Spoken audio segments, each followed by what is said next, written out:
പിറുപിറുത്തുകൊണ്ട് ശിവയുടെ കൈ പിടിച്ച് റൂമിലേക്ക് കയറി. ഡോർ ശക്തിയിൽ അടച്ചു. ഫൈസൽ പുഞ്ചിരിയോടെ അവൻ്റെ റൂമിലേക്ക് പോയി. എന്നാൽ ഇവരെ നോക്കി മറഞ്ഞു നിന്നവൻ്റെ മുഖം ദേഷ്യം കൊണ്ട് ചുവന്നു. നിനക്ക് ജീവിതം തരണമല്ലേ? ഞാൻ തരാലോ, അയാൾ മനസ്സിൽ പറഞ്ഞു. ഇതെന്താ ശിവ, പതിവില്ലാതെ ഡോറൊക്കെ തുറന്നിട്ട്?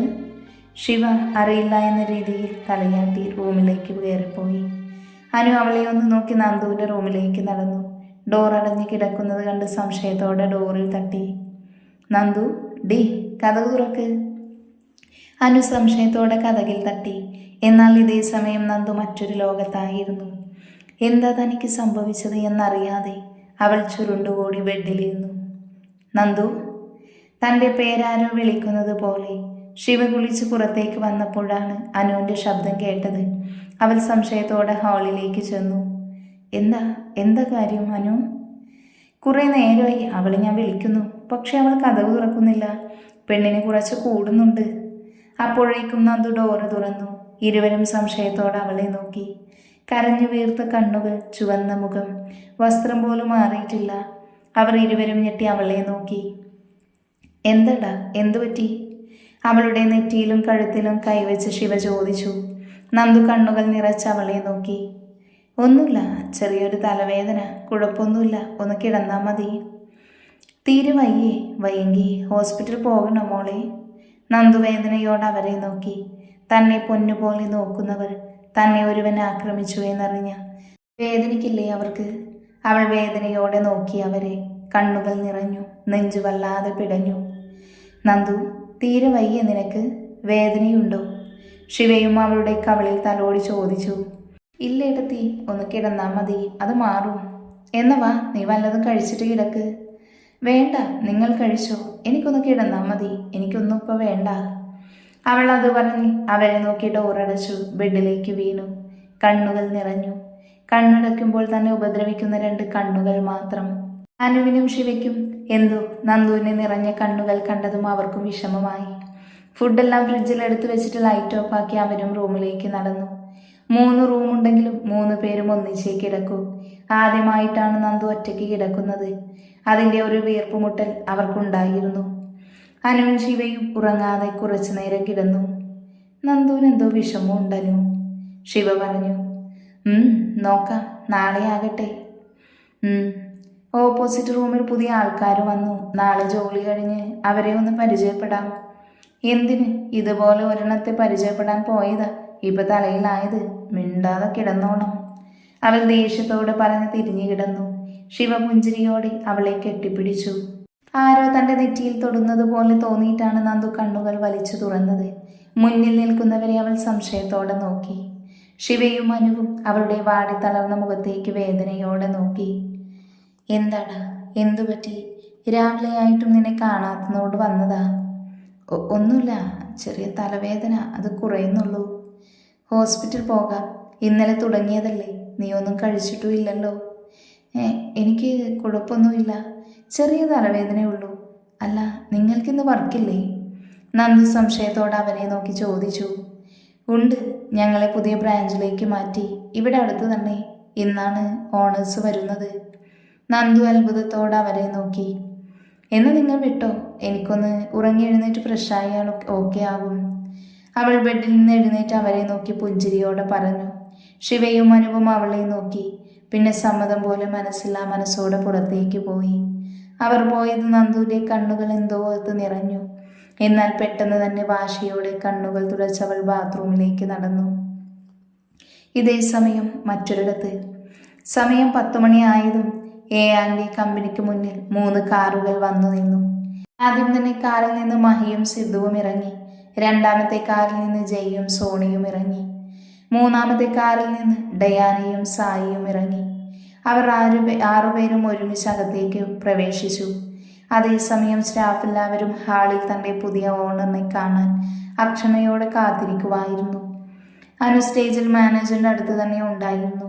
ഡോർ തുറന്ന് അകത്തേക്ക് വരുന്നവരെ കണ്ട് അനുവിൻ്റെയും ശിവയുടെയും കണ്ണുകൾ തള്ളി. നെറ്റിയിൽ വിയർപ്പ് പൊടിഞ്ഞു.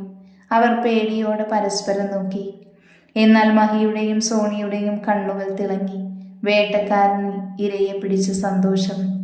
മാനേജർ മഹിക്ക് കൈ കൊടുത്തു. അവർക്കായി ഒരുക്കിയ കസേരയിലിരുത്തി.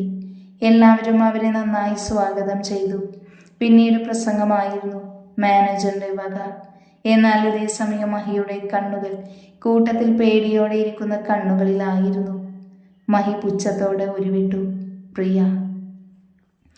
നന്ദു കുളിച്ച് ഒരു ഷോർട്സ് ബനിയനും ഇട്ട് പുറത്തേക്കിറങ്ങി. ചുറ്റുമുള്ള നിശബ്ദതയിൽ നിന്ന് അവൾക്ക് മനസ്സിലായി അവർ രണ്ടുപേരും ജോലിക്ക് പോയി എന്ന്. അവൾ ടവൽ ടേബിളിലിട്ട് പുറത്തേക്കിറങ്ങി. ഹാളിൽ ഡോറ് തുറന്നു കിടക്കുന്നത് കണ്ട് അവൾ സംശയത്തോടെ ഡോറടച്ചു. അവർ രണ്ടും ഡോറടക്കാതെയാണോ പോയത്? നന്ദു പതിയെ മനസ്സിൽ പറഞ്ഞു. നന്ദു കിച്ചണിലേക്ക് നടന്നു. ഫ്രിഡ്ജിൽ നിന്ന് പാലെടുത്തൊരു ഗ്ലാസ് പാത്രത്തിൽ വെച്ച് ചായ ഇടാൻ തുടങ്ങി.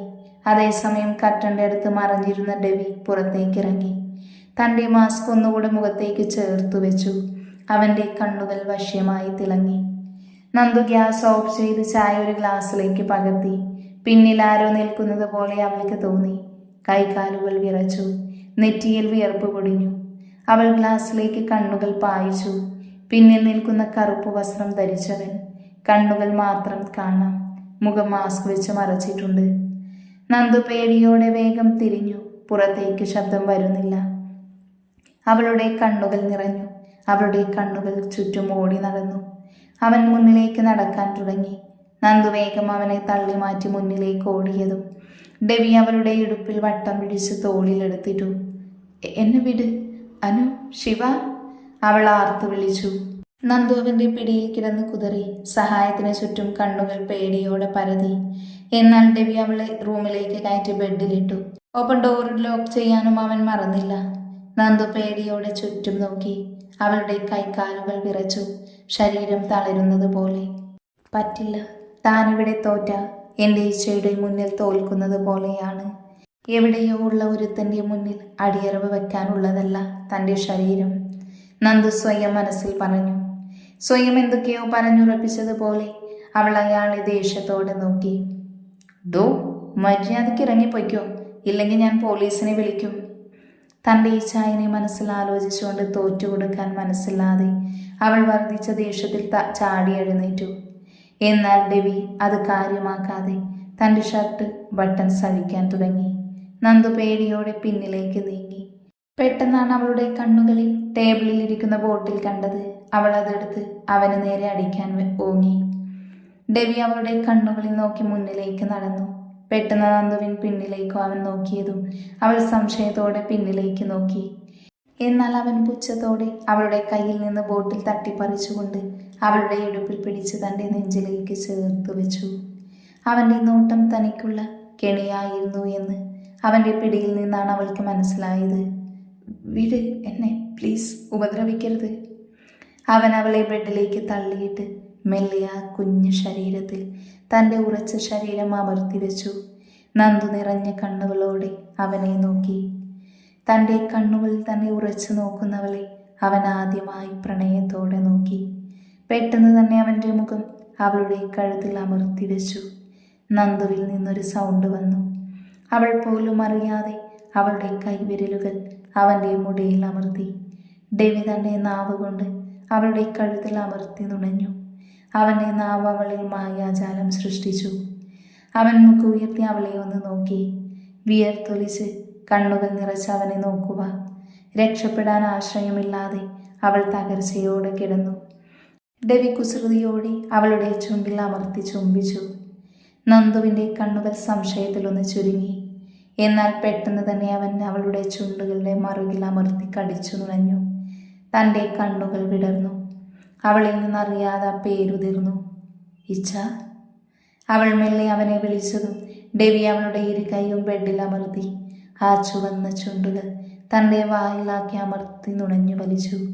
അതൊന്നും മതി വരാത്തതുപോലെ. എന്നാൽ നന്ദു അത്ഭുതത്തോടെ അവനെ നോക്കി.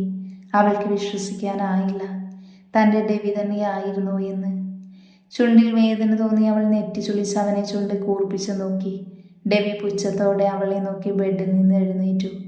മുഖത്ത് നിന്ന് മാസ്ക് മാറ്റി നന്ദു ഉയർന്ന നെഞ്ചിടിപ്പോടെ അവനെ നോക്കി. അവളുടെ കണ്ണുകൾ സന്തോഷത്താൽ വിടർന്നു. ഇതേ സമയം ഓഫീസിൽ പ്രസംഗമെല്ലാം കഴിഞ്ഞപ്പോൾ തന്നെ ഉച്ചയായിരുന്നു. പിന്നീട് സ്റ്റാഫ്സ് എല്ലാവരും കഴിക്കാൻ പോയി. ശിവയും അനുവും ഫുഡ് വെച്ച് കുറേ നേരം മൗനമായിരുന്നു. അവർക്കിതുവരെ ഷോക്ക് മാറിയിട്ടില്ല. എന്തിനായിരിക്കും മഹിയേട്ടൻ തിരികെ വന്നത്? ശിവ മനസ്സിൽ ചിന്തിക്കാതിരുന്നില്ല. സോണി എന്തിനായിരിക്കും അവരുടെ കൂടെ? അനുവും ഓർത്തു.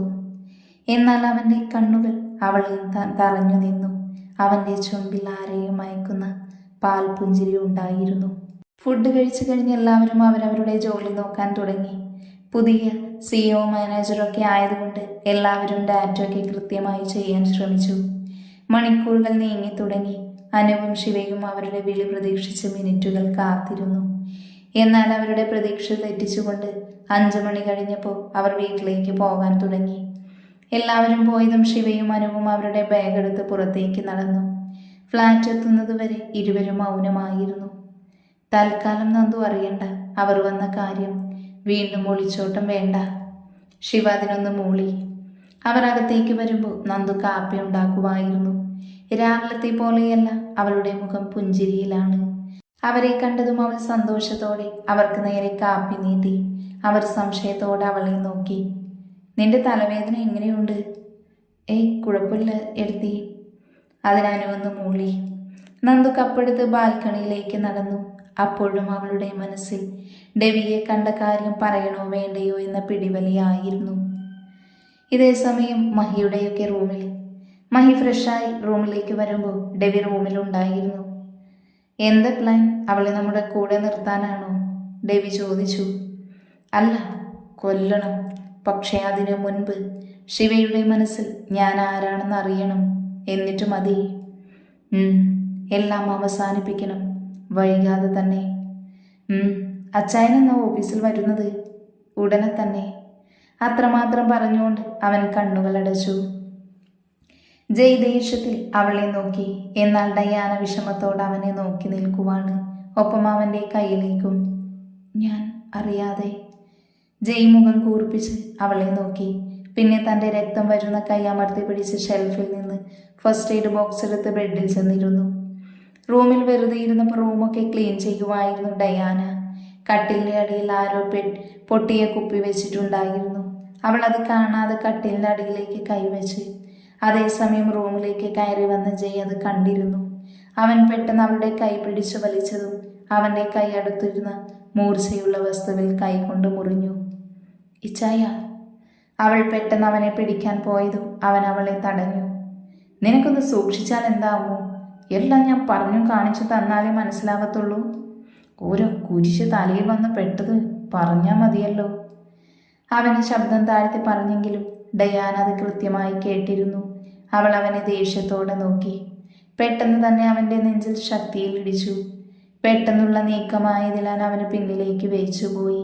എന്നാൽ ബാലൻസ് ചെയ്തു അവൻ അവളെ നോക്കി. ഡോ, തന്നോട് ഞാൻ പറഞ്ഞു എന്നെ കെട്ടാൻ? ഞാൻ തൻ്റെ കാൽ പിടിച്ചോ എന്നെ കല്യാണം കഴിക്കണമെന്ന് പറഞ്ഞിട്ട്? അവൾ ദേഷ്യത്തിലാണ്.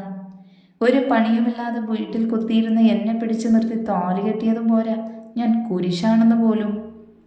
താൻ നോക്കിക്കോ, തൻ്റെ കയ്യിൽ നമ്മുടെ 5 പിള്ളേരെ തന്നിട്ട് എന്നെ വരപ്പിക്കും ഞാൻ. ഇത് ഡയാന പറയുന്നത്. അവനോട് അത്രയും പറഞ്ഞവൾ ദേഷ്യത്തിൽ പുറത്തേക്ക് ഇറങ്ങിപ്പോയി. അതെല്ലാം കേട്ട് ജയ് പുഞ്ചിരിയോടെ മുഖം തിരിച്ചു.